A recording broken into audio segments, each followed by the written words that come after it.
Chapitre 16 où Passepartout prend un trop vif intérêt à son maître et ce qui s'ensuit. Hong Kong n'est qu'un îlot, dont le traité de Nanking, après la guerre de 1842, assura la possession à l'Angleterre. En quelques années, le génie colonisateur de la Grande-Bretagne y avait fondé une ville importante et créé un port, le port Victoria. Passepartout, les mains dans les poches, se rendit donc vers le port, regardant les palanquins et toute cette foule de Chinois, de Japonais, d'Européens qui se pressaient dans les rues. Il se rendit au quai d'embarquement du Carnatic, et là il aperçut Fix qui se promenait de long en large, ce dont il ne fut pas étonné. Mais l'inspecteur de police laissait voir sur son visage les marques d'un vif désappointement. L'agent avait de bonnes raisons pour pester contre l'infernale chance qui le poursuivait. Pas de mandat. Il était évident que le mandat courait après lui, et ne pourrait l'atteindre que s'il séjournait quelques jours en cette ville. Or, Hong Kong étant la dernière terre anglaise du parcours, le sieur Fogg allait lui échapper définitivement s'il ne parvenait pas à l'y retenir. « Eh bien, monsieur Fix, êtes-vous décidé à venir avec nous jusqu'en Amérique » demanda Passepartout qui accosta Fix avec son joyeux sourire. « Oui, répondit l'inspecteur, les dents serrées. « Allons donc, s'écria Passepartout. « Je savais bien que vous ne pourriez pas vous séparer de nous. Venez retenir votre place, venez !» Et tous deux entrèrent au bureau des transports maritimes. L'employé leur fit observer que les réparations du Carnatic étant terminées, le paquebot partirait le soir même à 8 heures, et non le lendemain matin, comme il avait été annoncé. « Très bien, répondit Passepartout. Cela arrangera mon maître. Je vais le prévenir. » À ce moment, Fix prit un parti extrême. Il résolut de tout dire à Passepartout. C'était le seul moyen peut-être qu'il eût de retenir Phileas Fogg pendant quelques jours à Hong Kong. En quittant le bureau, Fix offrit à son compagnon de se rafraîchir dans une taverne.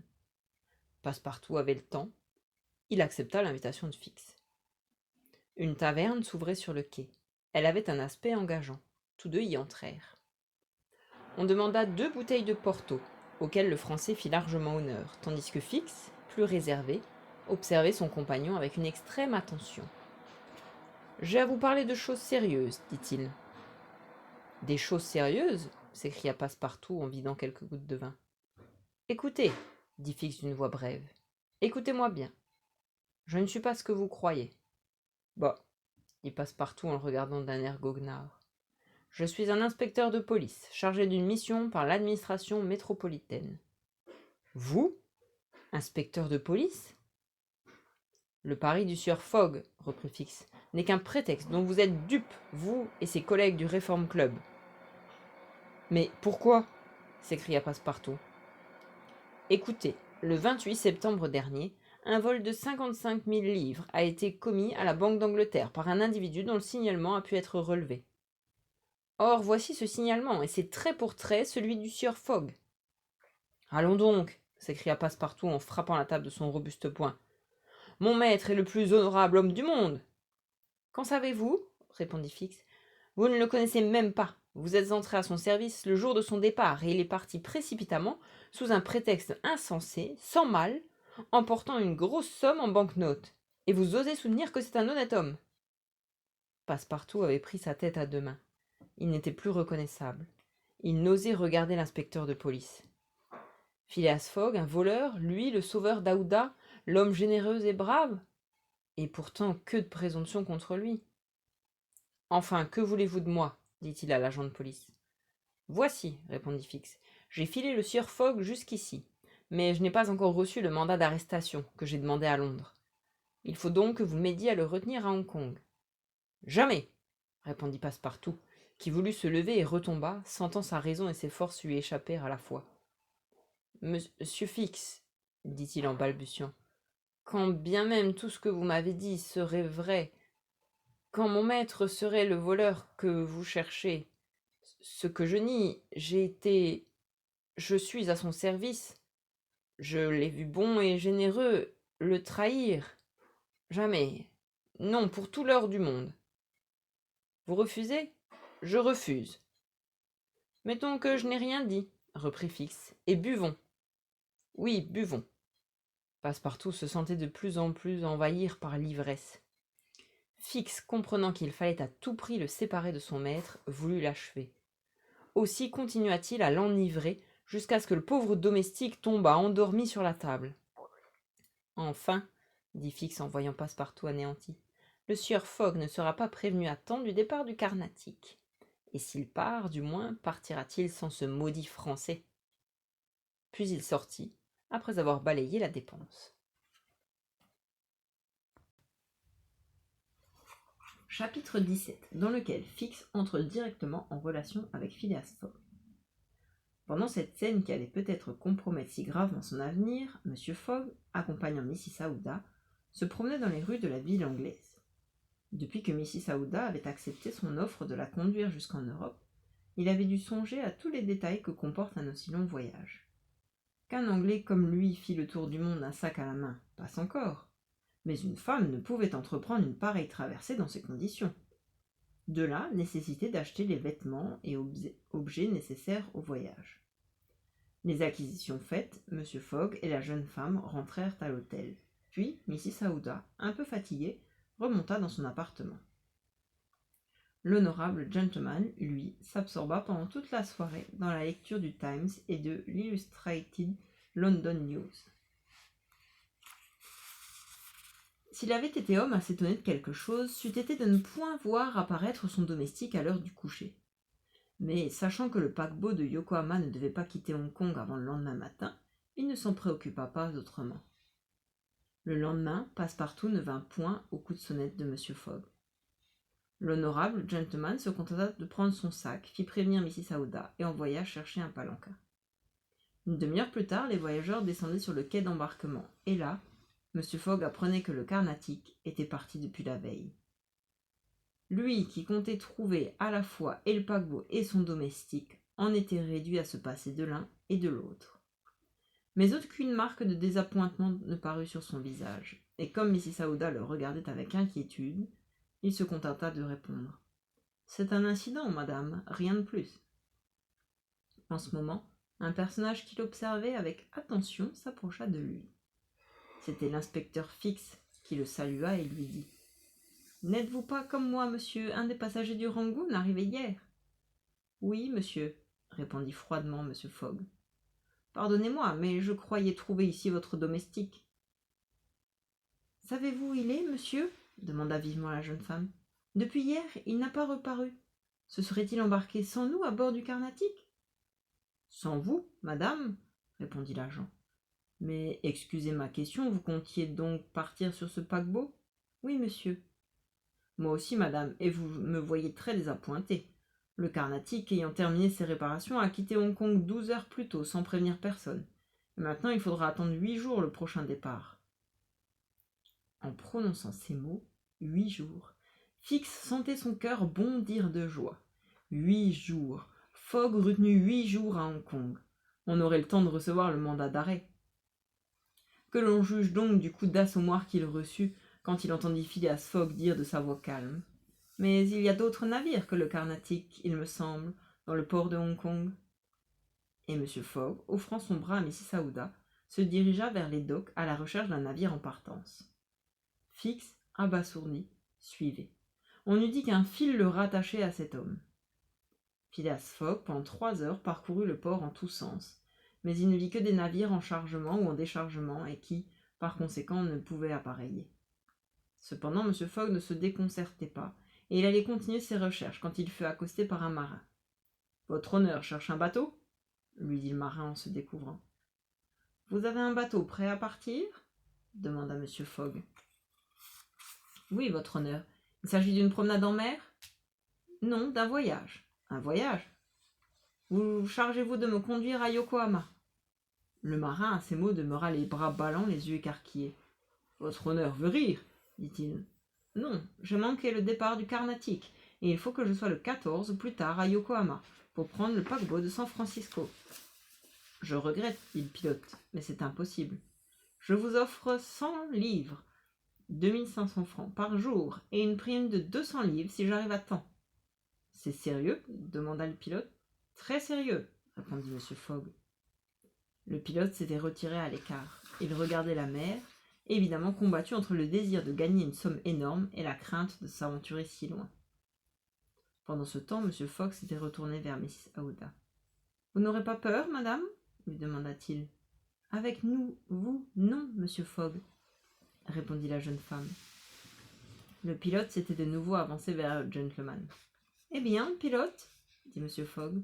« Eh bien, votre honneur, » répondit le pilote, « je ne puis risquer ni mes hommes, ni moi-même, ni vous-même, dans une si longue traversée sur un bateau de 20 tonneaux à peine, et à cette époque de l'année. Mais il y aurait peut-être moyen de s'arranger autrement. »« Comment ?» demanda Phileas Fogg. « En allant à Shanghai.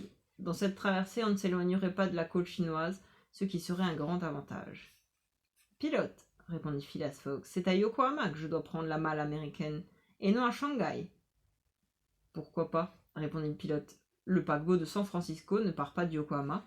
Il fait escale à Yokohama, mais son port de départ est Shanghai. Vous êtes certain de ce que vous dites ? » ?»« Certain.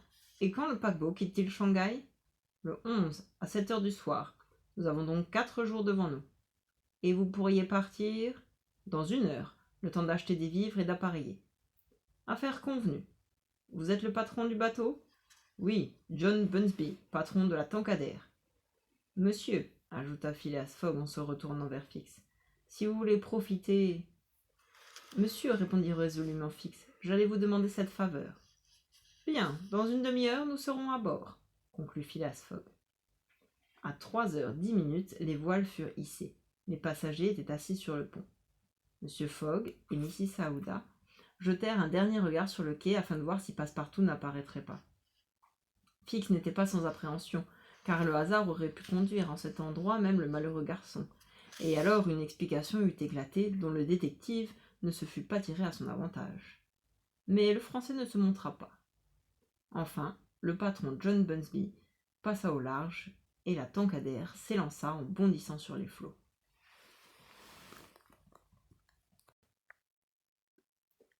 Chapitre 18, où le patron de la Tankadère risque fort de perdre une prime de 200 livres. C'était une aventureuse expédition que cette navigation de 800 miles sur une embarcation de 20 tonneaux, et surtout à cette époque de l'année. Elles sont généralement mauvaises, ces mers de la Chine, exposées à des coups de vent terribles, principalement pendant les équinoxes, et on était encore au premier jour de novembre. Phileas Fogg, le corps droit, les jambes écartées, d'aplomb comme un marin, regardait sans broncher la mer houleuse. La jeune femme, assise à l'arrière, se sentait émue en contemplant cet océan, assombri déjà par le crépuscule, qu'elle bravait sur une frêle embarcation. Au-dessus de sa tête se déployaient les voiles blanches qui l'emportaient dans l'espace comme de grandes ailes. La goélette, soulevée par le vent, semblait voler dans l'air. Fix se tenait à l'écart, sachant Fogg d'un naturel peu causeur. Il songeait à l'avenir. Cela lui paraissait certain que le sieur Fogg ne s'arrêterait pas à Yokohama, qu'il prendrait immédiatement le paquebot de San Francisco afin d'atteindre l'Amérique, dont la vaste étendue lui assurerait l'impunité avec la sécurité. Le plan de Phileas Fogg lui semblait on ne peut plus simple. Au lieu de s'embarquer en Angleterre pour les États-Unis, ce Fogg avait fait le grand tour et traversé les 3/4 du globe afin de gagner plus sûrement le continent américain, où il mangerait tranquillement le million de la banque après avoir dépisté la police. En tout cas, une circonstance heureuse s'était produite. Passepartout n'était plus auprès de son maître, et surtout, après les confidences de Fix, il était important que le maître et le serviteur ne se revissent jamais. Phileas Fogg, lui, n'était pas non plus sans songer à son domestique, si singulièrement disparu. Toute réflexion faite, il ne lui sembla pas impossible que, par suite d'un malentendu, le pauvre garçon ne se fût pas embarqué sur le Carnatic au dernier moment. C'était aussi l'opinion de Mrs. Aouda, qui regrettait profondément cet honnête serviteur auquel elle devait tant. Il pouvait donc se faire qu'on le retrouvât à Yokohama. Le 8 novembre, au lever du soleil, la goélette avait fait plus de 100 miles. On filait rapidement. John Bunsby avait bon espoir. Plusieurs fois, il dit à M. Fogg qu'on arriverait en temps voulu à Shanghai. M. Fogg répondit simplement qu'il y comptait. Le lendemain, il y avait dans le ciel l'apparence d'un coup de vent. Du reste, le baromètre annonçait un changement prochain de l'atmosphère. Le pilote examina longtemps ce mauvais aspect du ciel et murmura entre ses dents des choses peu intelligibles. À un certain moment, se trouvant près de son passager, « On peut tout dire à votre honneur, dit-il à voix basse. Tout, répondit Phileas Fogg. Eh bien, nous allons avoir un coup de vent. Viendra-t-il du nord ou du sud demanda simplement M. Fogg. Du sud. Voyez, c'est un typhon qui se prépare. Va pour le typhon du sud, puisqu'il nous poussera du bon côté, répondit M. Fogg. Si vous le prenez comme cela, répliqua le pilote, je n'ai plus rien à dire. Vers 8 heures, la bourrasque de pluie et de rafales tomba à bord. Rien qu'avec son petit morceau de toile, la Tankadère fut enlevée comme une plume par ce vent dont on ne saurait donner une idée exacte quand il souffle en tempête. Comparer sa vitesse à la quadruple vitesse d'une locomotive lancée à toute vapeur, ce serait rester au-dessous de la vérité. Pendant toute la journée, l'embarcation courut ainsi vers le nord, emportée par les lames monstrueuses, en conservant heureusement une rapidité égale à la leur. Avec la nuit, la tempête s'accentua encore. En voyant l'obscurité se faire, et avec l'obscurité s'accroître la tourmente, John Bunsby ressentit de vives inquiétudes. Il s'approcha de M. Fogg et lui dit « Je crois, votre honneur, que nous ferions bien de gagner un des ports de la côte. »« Je le crois aussi, » répondit Phileas Fogg. « Ah, fit le pilote. Mais lequel ? » Je n'en connais qu'un, répondit tranquillement M. Fogg. Et c'est Shanghai. Cette réponse, le pilote fut d'abord quelques instants sans comprendre ce qu'elle signifiait, ce qu'elle renfermait d'obstination et de ténacité. Puis il s'écria « Eh bien oui, votre honneur a raison, à Shanghai. » Et la direction de la Tankadère fut imperturbablement maintenue vers le nord. Nuit vraiment terrible. Ce fut un miracle si la petite goélette ne chavira pas. Mrs. Aouda était brisée, mais elle ne fit pas entendre une plainte. Plus d'une fois, M. Fogg dut se précipiter vers elle pour la protéger contre la violence des lames. Le jour reparut. Il y eut quelques symptômes d'accalmie. Le lendemain, au lever du jour, John Bunsby put affirmer qu'on n'était pas à 100 miles de Shanghai. 100 miles, et il ne restait plus que cette journée pour les faire. C'était le soir même que M. Fogg devait arriver à Shanghai. Sans cette tempête, pendant laquelle il perdit plusieurs heures, il n'eût pas été en ce moment à 30 miles du port. Les craintes furent vives à bord. On voulait arriver à tout prix. À 7 heures, on était encore à 3 miles de Shanghai. M. Fogg était impassible, et cependant sa fortune entière se jouait à ce moment. À ce moment aussi, un long fuseau noir, couronné d'un panache de fumée, apparut au ras de l'eau. C'était le paquebot américain qui sortait à l'heure réglementaire. « Malédiction !» s'écria John Bunsby, qui repoussa la barre d'un bras désespéré. « Des signaux !» dit simplement Phileas Fogg. Un petit canon de bronze s'allongeait à l'avant de la Tankadère. Il servait à faire des signaux par les temps de brume. Le canon fut chargé jusqu'à la gueule, mais au moment où le pilote allait appliquer un charbon ardent sur la lumière, « Le pavillon en berne !» dit M. Fogg. Le pavillon fut amené à mi-mât. C'était un signal de détresse, et l'on pouvait espérer que le paquebot américain, l'apercevant, modifierait un instant sa route pour rallier l'embarcation. « Feu !» dit M. Fogg. Et la détonation du petit canon de bronze éclata dans l'air.